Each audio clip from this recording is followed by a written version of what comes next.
Fala galera, professor Rodrigo na área, é isso aí, mais uma vez, mais uma revisão, estamos de volta aí nas nossas aulas depois desse Enem, espero que você tenha ido muito bem, deixa aqui nos seus comentários, tá? E eu vou resolver junto com vocês a prova da Unesp, eu sei que a prova já foi, mas eu gosto de deixar ela resolvida aqui no canal, para você encontrar as questões da melhor forma possível. Beleza? Então, resolução das questões de química da prova da Unesp que você teve aí do vestibular 2022 para os cursos de biológica. Fechado? Boa. Vamos lá, vamos começar a brincadeira? Bora lá então, meu povo. A primeira questão de química da prova, questão de número 69, dependendo da prova que você tinha. Tá uma questão envolvendo aí estequiometria, um pouquinho de continha, então vamos junto resolver. Ele fala assim, ó, o limão Tahiti, por não apresentar sementes e ter suco abundante, com elevado teor de ácido cítrico, pode ser fonte desse ácido puro obtido no estado sólido. A primeira etapa dessa obtenção consiste na precipitação do ácido cítrico presente no suco de limão com citrato de cálcio por uma adição, como citrato de cálcio por adição de uma solução aquosa saturada de hidróxido de cálcio ao suco, conforme a reação.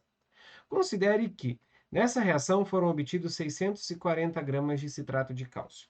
As massas molares do citrato de cálcio e do ácido cítrico são, respectivamente, um rendimento de 100%, cada limão Tahiti tem 2,5 gramas de ácido cítrico. De acordo com as informações, o número de limões Tahiti necessários para obter 640 gramas do citrato de cálcio foi de... Então, uma coisa, o que, que tem no limão Tahiti? O que, que tem no limão Tahiti que vai ser usado para produzir o citrato de cálcio?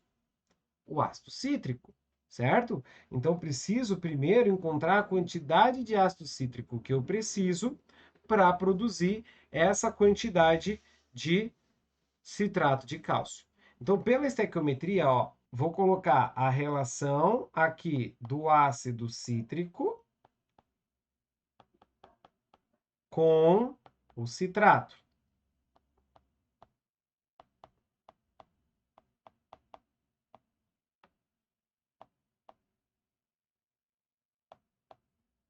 Beleza? Tá aqui. Essa é a relação que a gente tem entre eles. Prof, mas e o resto? O resto não precisa, porque a questão está comparando o ácido cítrico com o citrato. Quantas linhas a gente resolve no nosso método do Resolvendo a Química, a estequiometria? Se você ainda não viu, tem aula de estequiometria aqui no canal, certo? 2 linhas. Então, eu produzi, linha da reação exercício, eu produzi, pela informação do exercício, 640 gramas do citrato de cálcio. Qual foi a massa do ácido cítrico que eu preciso? Bom, massa embaixo, o que eu vou usar? Massa em cima, 498 gramas. Massa embaixo, massa em cima. Cuidado que são 2 mols do ácido, 2 vezes o 192.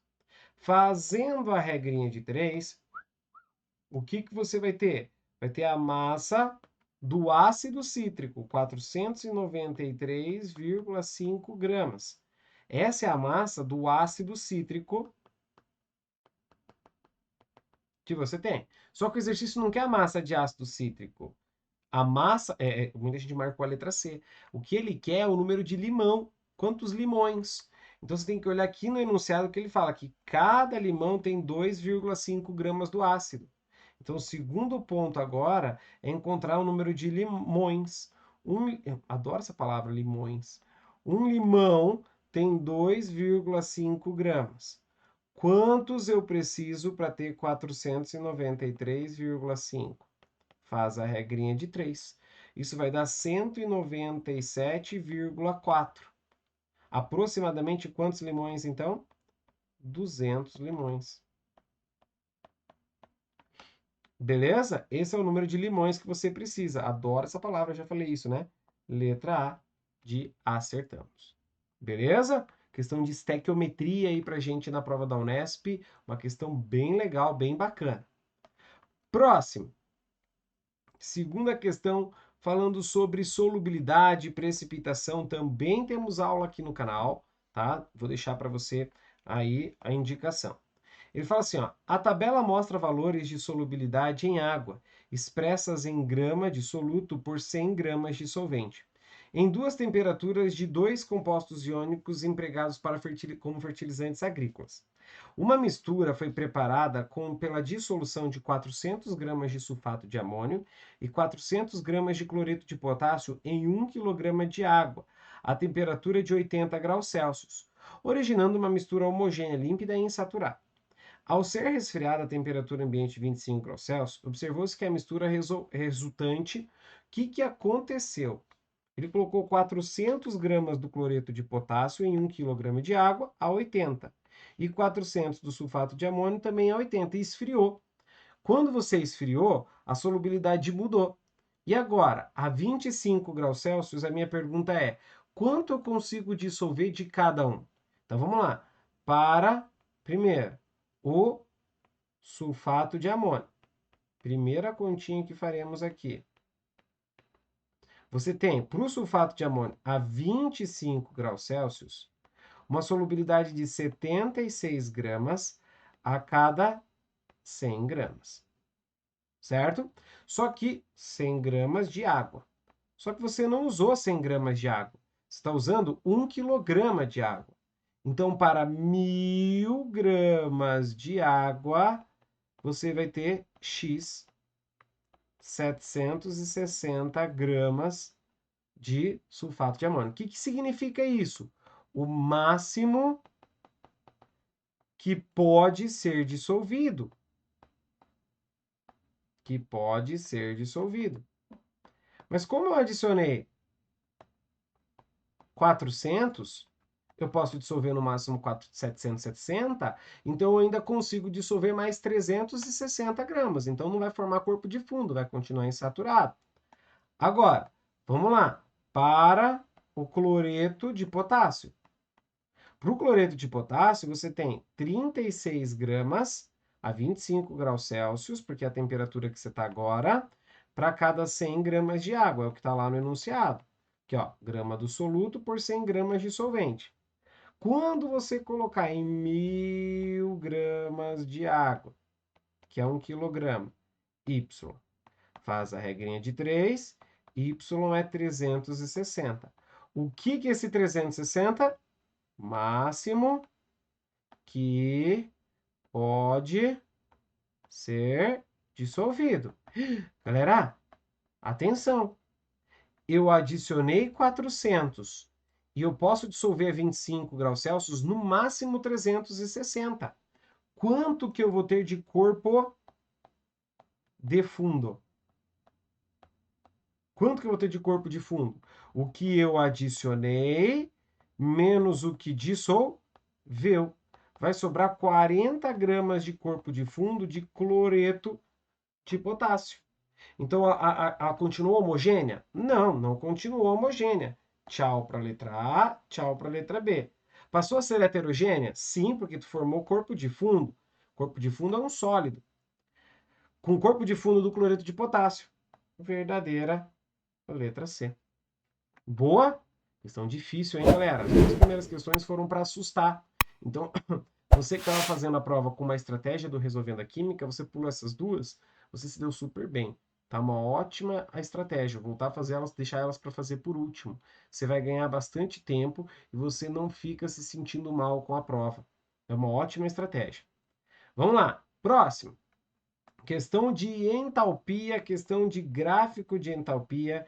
Ele fala: a variação de entalpia associada à formação de um cristal iônico sólido a partir de seus íons de estado gasoso é conhecida como energia reticular. Essa energia é difícil de ser medida diretamente, mas pode ser calculada de forma indireta utilizando-se a lei de Hess a partir de outras transformações, cuja variação de entalpia é conhecida. Esse caminho para a determinação da energia reticular é conhecido como ciclo de Bern-Haber. Chique. O diagrama a seguir mostra as etapas desse ciclo para o cloreto de sódio. Beleza. Nesse diagrama, a sublimação do sódio metálico, a primeira energia de ionização do elemento sódio e a afinidade eletrônica do elemento cloro estão respectivamente aonde? Primeiro, o que é a sublimação? É você encontrar algum lugar em que o sódio passa de sólido direto para gasoso. Certo? Então, a primeira coisa, aonde isso vai acontecer? Olha aqui, ó, você tem que procurar alguma etapa onde ele vai passar de sólido para gasoso. Primeira coisa que você já tem que ter em mente, tá? Passar de sólido direto para gasoso, eu vou sair de um estado de menor energia para o estado de maior energia. Então, tem que aumentar. Então, você tem que procurar alguma flechinha subindo. Onde tem, ó, Na sólido indo para Na gasoso, tá vendo aqui? O cloro continua o mesmo, então ele não vai interferir nesse valor. Então, ΔH, 1 é a sublimação do sódio metálico. A primeira energia de ionização do sódio. O que é energia de ionização?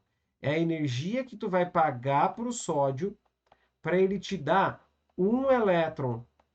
A energia de ionização é a energia necessária para retirar um elétron do átomo dele gasoso, tá?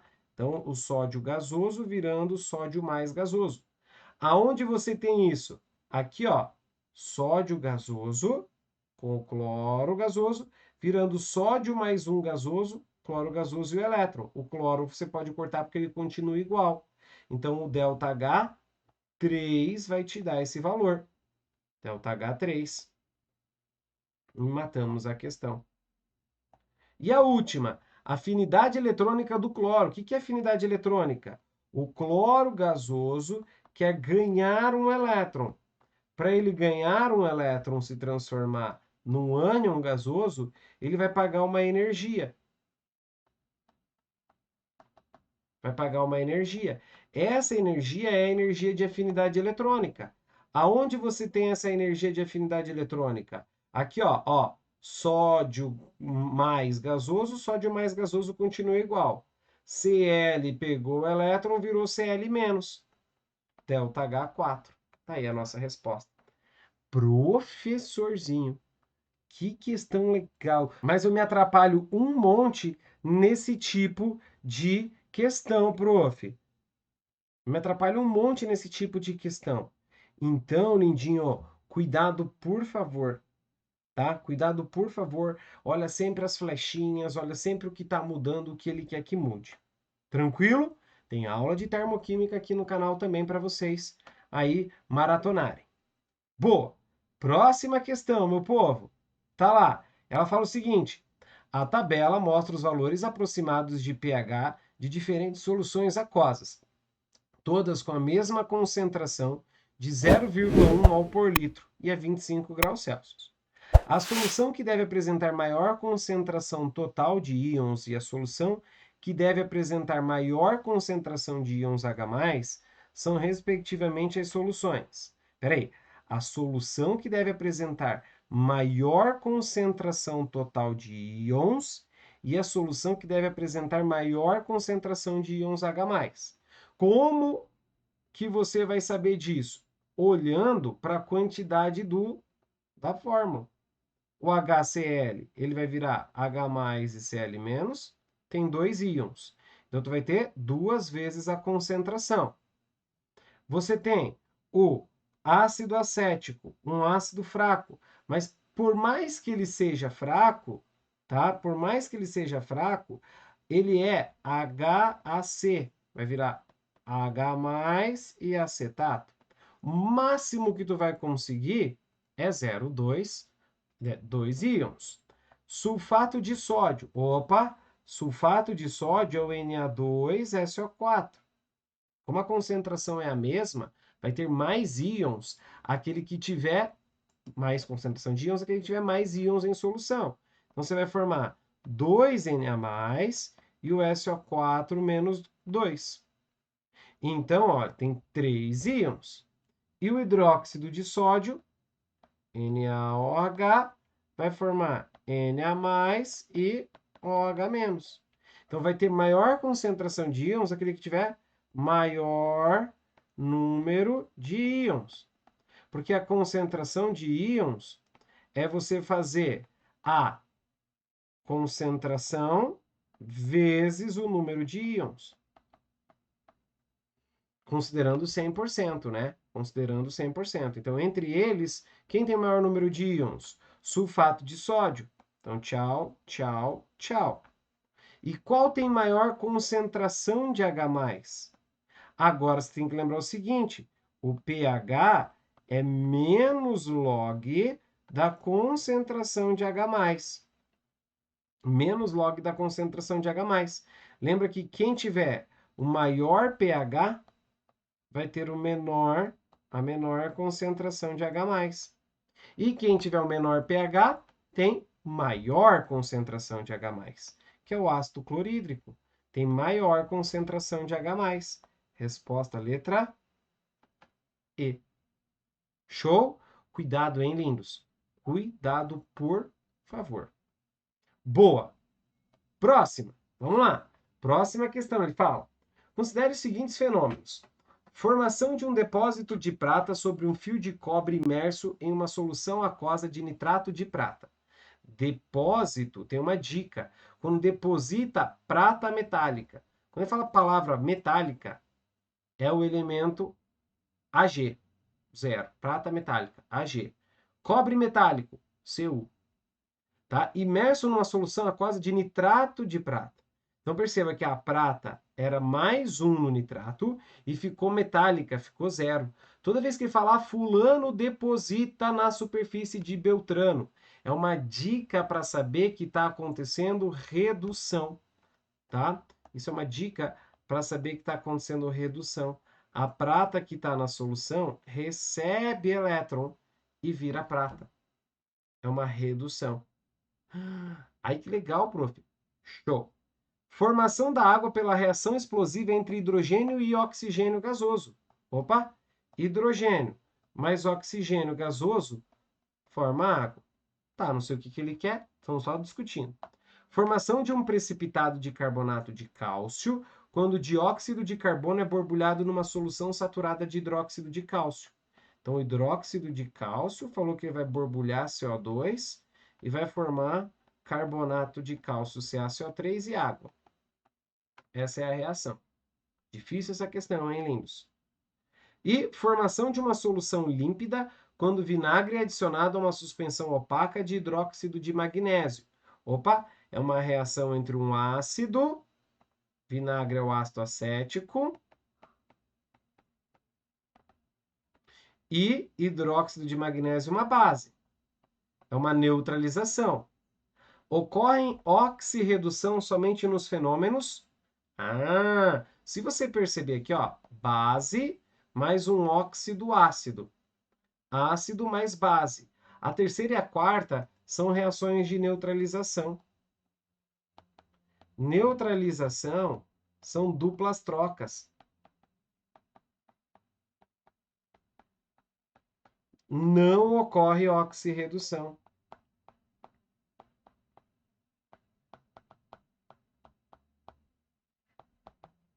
Agora, aqui depositou, diga que houve redução.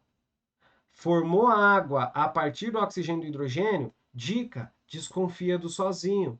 O NOx da substância simples é sempre 0. O hidrogênio é mais 1 depois, quando ele faz ligação. Então, está acontecendo variação do NOx. Então, como que eu sei que a reação é de oxirredução? Ocorre mudança no NOx. Então, 1 e 2, resposta letra B. Show? Ótimo. Próximo. Vamos lá. Considere a estrutura da vitamina K. Tá aí a vitamina K. Analisando a fórmula estrutural da vitamina K, nota-se que essa vitamina é tananã. Aí você vai olhar as opções. Vai olhar as opções. Hidrossolúvel, lipossolúvel. Bom, ele tem 2 grupos aqui e o resto tudo carbono. Então, ele poderia ser hidrossolúvel pela interação da água com esses aqui, mas a cadeia carbônica é muito grande.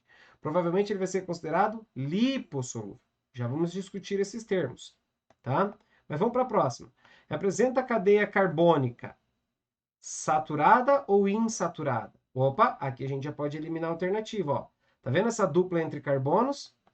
Insaturada. Tchau, tchau. Átomo de carbono, terciário, quaternário. Vamos ver se ele tem carbono quaternário. terciário ou quaternário. Será que ele tem carbono quaternário?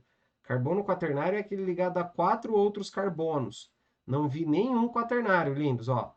Aqui ele é terciário, terciário, terciário, terciário, terciário, terciário, terciário. Então só tem carbono terciário, não tem carbono quaternário. Achou a resposta. E apresenta isomeria ou isômeros geométricos. Por que tem isômeros geométricos? De novo, a nossa dupla lá, ó, pode ter cis e trans na nossa dupla que matou a questão. Tá, prof, mas por que ele é lipossolúvel? Lembra, lindos? Lipossolúvel quer dizer solúvel em gordura, principalmente solventes apolares. Solúvel em solventes apolares. Certo? Muito boa essa questão, hein? Ótima questão da nossa prova da Unesp. Show! E a última questãozinha, lindos, uma questão de reação orgânica. A gente tem uma playlist completa de orgânica aqui no canal para vocês, tá? Ela fala assim, ó. Etanolamina no espaço. Uma equipe internacional e multidisciplinar envolvida astrofísicos, astroquímicos, bioquímicos detectou pela primeira vez no espaço interestelar a substância prebiótica etanolamina. O etanolamina, uma molécula que contém 4 dos 6 elementos químicos essenciais à vida, faz parte dos fosfolipídios, moléculas que compõem a membrana celular, e pode servir como precursora do aminoácido glicina. A fórmula estruturada da glicina é representada a seguir. Então, ele deu a glicina e deu também a etanolamina. Beleza. A transformação da molécula de etanolamina em glicina envolve a reação de... Então, perceba, ó, esse carbono que está aqui com o nitrogênio, está aqui, ó. Esse carbono que está aqui com a hidroxila, fazendo um álcool, aqui uma amina, aqui continuou sendo uma amina, mas aqui no carbono que antes era álcool, virou um ácido carboxílico. Que tipo de reação faz um álcool virar ácido carboxílico, meus lindos? Oxidação. Oxidação.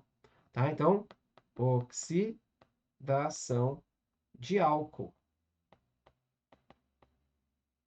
Lembrando que um álcool primário, ele oxida para aldeído e oxida para ácido carboxílico. Um álcool secundário oxida para uma acetona, um álcool terciário não oxida. Beleza? Espero que você tenha gostado dessa resolução. Aproveite para assistir as outras aulas aqui do canal e qualquer coisa, ó, me manda aqui no Instagram para a gente conversar e bater um papo. Beleza? Até a próxima, galera. Valeu, tchau, tchau!